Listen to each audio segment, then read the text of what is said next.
अस्सलाम वालेकुम रहमतुल्लाह। अफ़गानिस्तान की रीसेंट सिचुएशन देख के कई ऐसे लोग होंगे जो इस वक्त बहुत शर्मशार हुए होंगे कि हम लोग किसी दौर में बुश का ब्रीफकेस उठाना अपने लिए सादत समझते थे, मुसलमान बेटियों को बेचना अपने लिए सादत समझते थे, मुसलमान बच्चों के कातिल रेमन डेविस को बाइज़्ज़त तौर पे बरी करवाना और उसके वो मासूम बच्चे जो थे उनके माँ बाप को चुप करवा देना, इसको अपने लिए सादत समझते थे।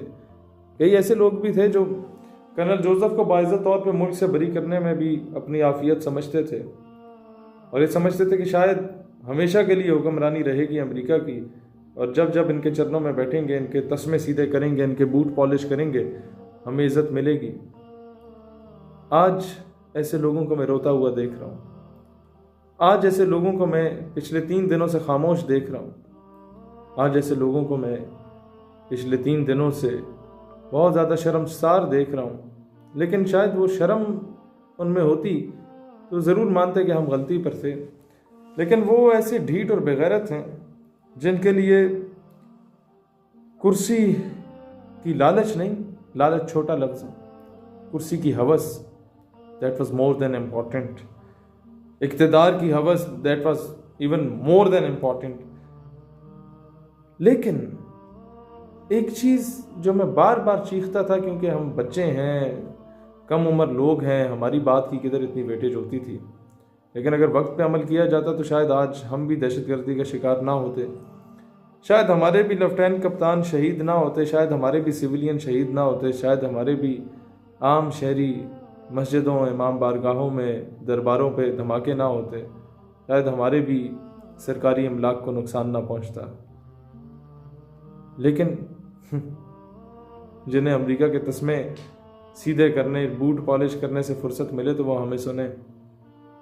From the very first day हम ये सोचते थे कि वो पाकिस्तान जिसने रूस को तकसीम किया, तुर्कमानिस्तान, ताजिकिस्तान, उज़्बेकिस्तान, अज़रबैजान, इस जैसी कई रियासतों में तकसीम करके उस दौर की सुपर पावर रूस को तबाह करके फेंका था, तो हमारे अंदर ये सलाहियत भी थी कि जब अमेरिका हज़ारों मील दूर से यहाँ तशरीफ़ ला रहा था और हमें धमकी दे रहा था कि जनाब आप हमें अफ़गानिस्तान का रास्ता दें, और अगर आप हमें रास्ता नहीं देंगे तो हम आप पे भी चढ़ाई करेंगे और अफ़गानियों पे भी करेंगे, आना तो हमने वैसे भी है।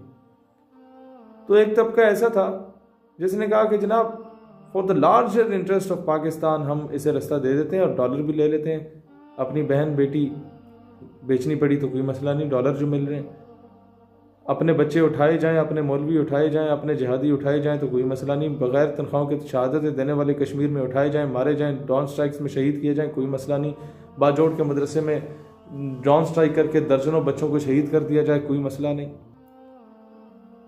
ऐसा भी तबका था। और फिर इन्हें डर ये था कि अगर पाकिस्तान इन्हें रास्ता नहीं देगा तो शायद इंडिया रास्ता दे दे और फिर इंडिया और अमेरिका मिलकर हमें मारेंगे।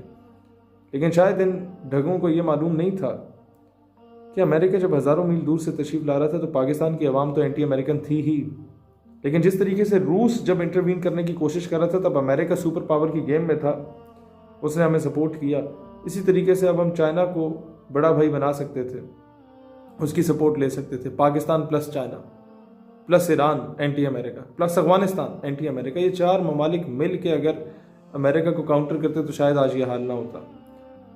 रही बात हिंदुस्तान की कि हिंदुस्तान से अगर वो रास्ता लेता अमेरिका तो हम पे भी चढ़ाई करता। तो एक बात याद रखिएगा, अफगानिस्तान का जो बंदा इधर आके फटा था वो एक तबका था, वो पूरे का पूरा तबका नहीं था। वो जहाँ आके उन लोगों ने फटे, या हमारे यहाँ से कुछ वजीरिस्तान में जो लोग आके अपने उन लोगों ने ठिकाने बनाए हुए थे, ये मुख्तलिफ इलाकों में फाटा में आके बनाए हुए थे, जो आके फट रहे थे, उनमें कहीं ना कहीं एक सॉफ्ट कॉर्नर, एक सॉफ्ट इमेज था, उनमें ग्रुपिंग हो चुकी थी। एक ग्रुप ऐसा भी मौजूद था जो कहता था कि नहीं, हम अपने मुसलमानों को नहीं मारेंगे, हम यहाँ पर इस तरह की हरकत नहीं करेंगे, और एक ऐसा तबका भी था जो कि इंडिया के हाथों यूज़ हो रहा था। लेकिन जब इंडिया के रास्ते से अमेरिका इंटरवीन करना चाहता अफगानिस्तान, तो फिर वो जंग मुसलमान वर्सेस मुसलमान की ना होती, वो जंग प्योरली मुसलमान वर्सेस कुफर की होती, और वहाँ फिर फटने से पहले वो ना सोचते कि यार हमें फटना चाहिए या नहीं फटना चाहिए, तो इंडिया का बरगस निकाल के रख चुके होते वो लोग। लेकिन पराई जंग में हमने शहादतें भी ली, पराई जंगों में हम लोगों ने अपना नुकसान भी करवाया, पराई जंगों में हम कई साल पीछे भी चले गए। पराई जंगों में हमने अपने मुसलमानों को नाराज़ भी किया। पराई जंगों में हम लोगों ने अपने कौम को सुबाइयत में तकसीम कर दिया, लसानियत में तकसीम कर दिया, और फिर उन्हीं पराई जंगों की नज़र होकर हम लोगों ने अपनी कौम को फ़िरकावारियत की भेंट भी चढ़ा दिया। और फिर उन्हीं पराई जंगों की एवज़ जब हम अमेरिका के अगेंस्ट बात करते थे, या ड्रोन स्ट्राइक के ख़िलाफ़ बात करते थे, या नेटो सप्लाई के ख़िलाफ़ बात करते थे, पिछले 8 सालों में सब ने मुझे जिंदाबाद जिंदाबाद बोला। लेकिन जिस दिन से मैंने नेटो सप्लाई को बंद करने की बात की, सिर्फ उस पराए बंदे को राज़ी करने के लिए मेरे ख़िलाफ़ दर्जनों आर्टिकल लिख दिए गए। किसने लिखे, कहाँ से लिखे, कहाँ पब्लिश हुए, उन बंदों को कोई नहीं जानता, लेकिन आर्टिकल हर पेज पे पब्लिश हो गया कि जी ये तो गद्दार वतन है।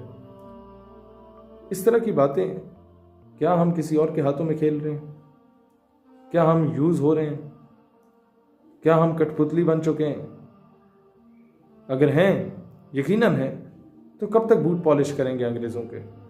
कब तक कुत्ते नहलाएंगे अंग्रेज़ों के? कब तक घोड़े नहलाएंगे अंग्रेज़ों के? आखिर 70 साल हम लोगों ने एहतजाज किया कश्मीर के लिए, हमें कश्मीर नहीं मिला। हमें एटॉमिक पावर है, हमें कश्मीर नहीं मिला। हमारे पास दुनिया की बेहतरीन फ़ौज है, हमें कश्मीर नहीं मिला।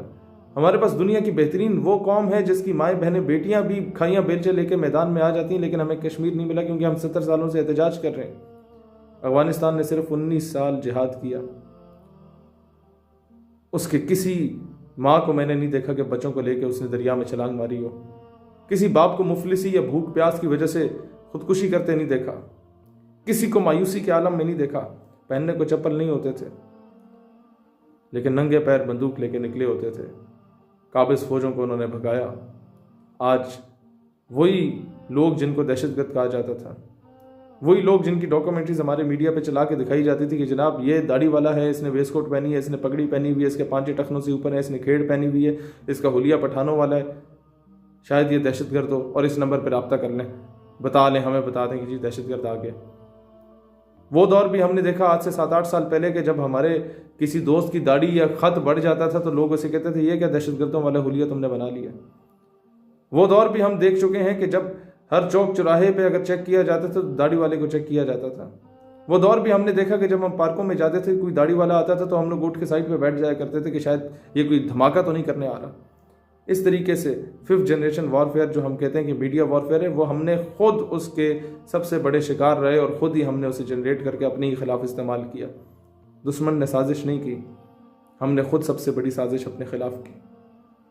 आज हमें सबक सीखने की ज़रूरत है कि अमेरिका सुपर पावर खुद को कहता था, एटॉमिक पावर उसके पास, वीटो पावर के अख्तियार उसके पास, नेटो फोर्सेस उसके पास, अक़वाम मुत्तहिदा उसके घर की लोंडी। मुकाबले में अफगानिस्तान के पास क्या था? वो ना वो सुपर पावर, ना उसके पास एटॉमिक पावर, ना वो उसके पास वीटो का इख्तियार, ना वो नेटो फोर्सेस में शामिल। 50 मुल्कों से अकेला लड़ता रहा। At the end of the day जिसको दहशतगर्द कहते थे, आज उसी के साथ बैठ के मुज़ाकरात कर रहे हो और उसके मिन्नतें तरले कर रहे हो कि जनाब हमारी फ़ौजों को मारना नहीं, इन्हें बाइज़्ज़त तौर पे मुल्क से बाहर फरार होने देना। तो बात यहाँ पर आके ख़त्म हो जाती है। अल्लाह को पामर्दी मोमिन पे भरोसा, इब्लीस को यूरोप की मशीनों का सहारा। पाकिस्तान हमेशा जिंदाबाद। समझने वालों के लिए इसमें बहुत इशारे हैं, समझदार के लिए इशारा काफ़ी है, इतनी एक्सप्लेनेशन काफ़ी होती है।